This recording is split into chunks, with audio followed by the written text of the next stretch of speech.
This is Real News Media TV, coverage you can trust. Please like, share, subscribe, and hit the notification bell. Select all for daily news updates. RGD resumes the printing of free birth certificates. The Registrar General's Department has resumed the printing of free birth certificates following the replenishment of its security paper stock. A week ago, the agency had to suspend the printing of the first free birth certificate and limited the maximum number of copies for which persons could apply and pay. This was due to supply chain challenges sparked by the COVID-19 pandemic, which affected the production and the shipment of the security paper used to print the certificates. The suspension, which was supposed to end on September 30, was shortened when the agency received its new shipment of paper on Tuesday, September 26. The RGD's Chief Executive Officer, Charlton McFarlane, told the news that we have replenished our stock of security paper and starting today, we will be resuming our standard service levels for customers. Up to the time of arrival of the paper on Tuesday, we had a paper left in our vaults. We would have made projections for 2 weeks, and the paper we had would have lasted for the suspension period, McFarlane said. The only real inconvenience was that they were not able to get the number of copies they needed at the time of application, he added. McFarlane pointed out that while there were customers who were disappointed during the suspension period, the RGD was still able to print and issue birth certificates with the paper that was in stock. The CEO said that the RGD's staff members were patient in explaining the challenges to its customers, adding that we would have put things in place to ensure that they don't end up spending more when they come back to apply for additional copies once it was linked to their original application during the week that the suspension was in effect. McFarlane pointed out that if a customer applied for 2 copies of birth certificates during the suspension period, which would cost $4,000 for example, and was only allowed to pay for 1 copy at a cost of $2,500, they would visit the RGD and pay the additional $1,500 to get the second copy. He told the news that going forward, the agency has taken the decision to increase its buffer stock. We normally order stock on a yearly basis when we do the standard contract, and we order an amount that is a function of what we expect or demand to be, plus a buffer for overflow. Now we are adding more to our buffer stock, the CEO said. Tragic killing of Wolmer's boy thought by dad to be Intruder stuns Helsha residents. 3 loud explosions followed by the screams of a frantic mother rocked Easter Cave Drive in Helsha, Portmore, St. Catherine in the wee hours of Wednesday morning, alerting residents to a tragic incident in which 15-year-old Raheem Shaw was shot by his father, who mistook him for an intruder. Police reported that around 3:15 a.m., the father and the child's mother were sleeping when they heard a grill at the front of the premises being opened. The father, who is a holder of a licensed firearm, proceeded to the front door of the house where it sounded as if someone was attempting to gain entry. He discharged 3 rounds from his 9mm pistol through a glass in the door, which hit the 5th form Wolmer's boys' school student. He was taken to the Spanish Town Hospital, where he was pronounced dead. When I heard the 3 shots, I jumped up and looked out. We thought the sounds came from a criminal's weapon.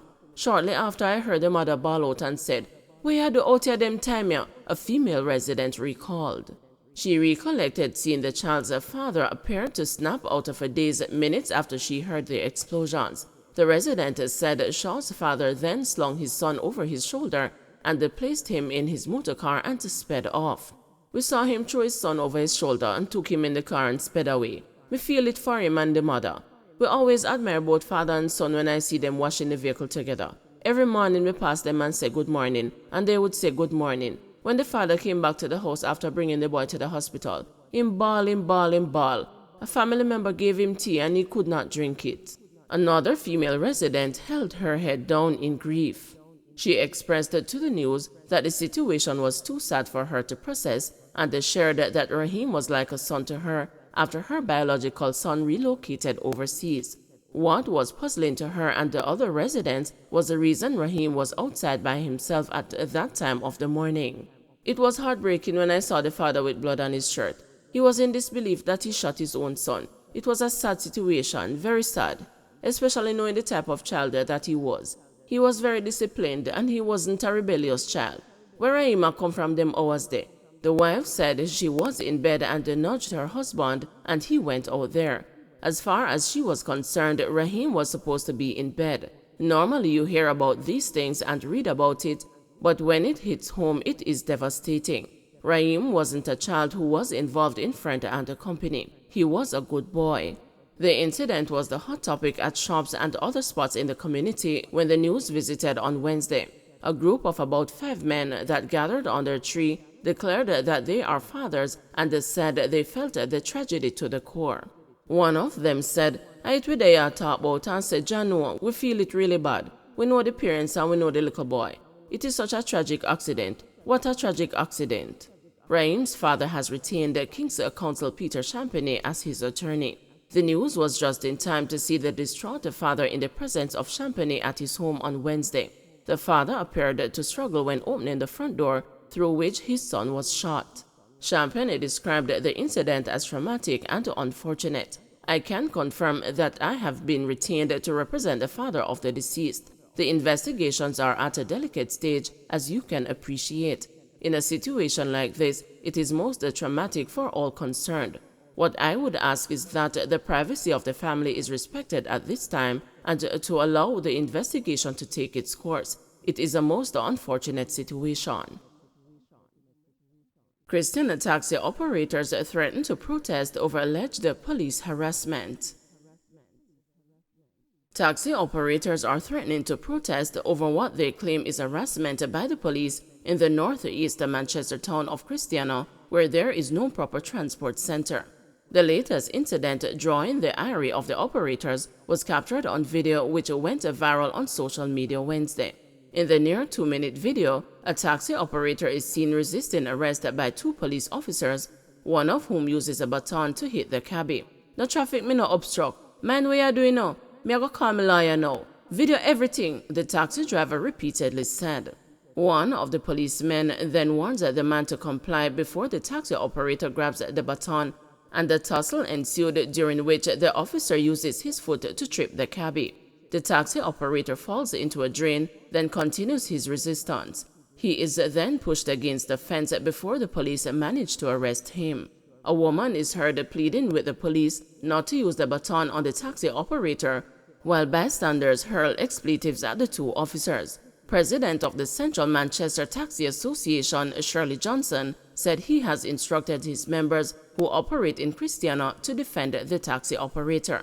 "The police is harassing the members up there and they don't have a proper park. Anything they plan to do, I'm going to defend them. The little park that is in Christiana can hold 20 cars, he said.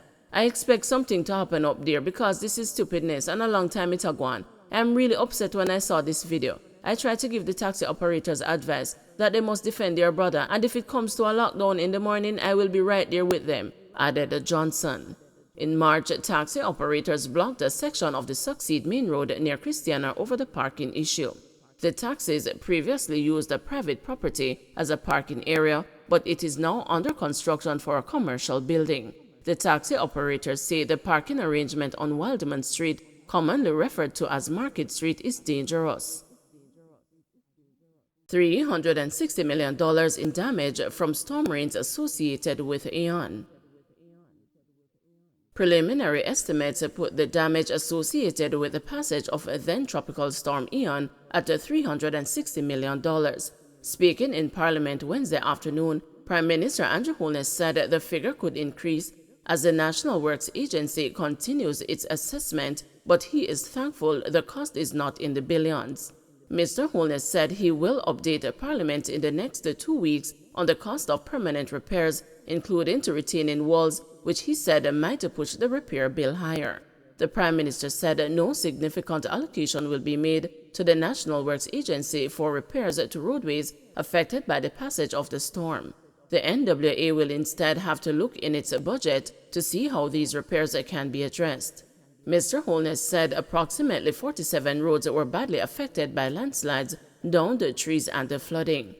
Preliminary, it might increase a little bit more, but Thankfully, Madam Speaker, it is not in the billions. So the Minister of Finance is sitting very easy, very calm. The cost of permanent repairs are being assessed, and over the next 2 weeks, I will update Parliament as to what those would be. Certainly for the repair of retaining walls that have been destroyed, those costs might be a little bit more, but again, we're not expecting to see a $1 billion bill for repairs. The costs that I've just outlined here, we're not expecting that there will be any significant new budget allocations for the repairs. So the NWA would have to look in its budget to see how these repairs can be addressed. Don't forget to like, share, subscribe, and hit the notification bell. Select all for daily news updates.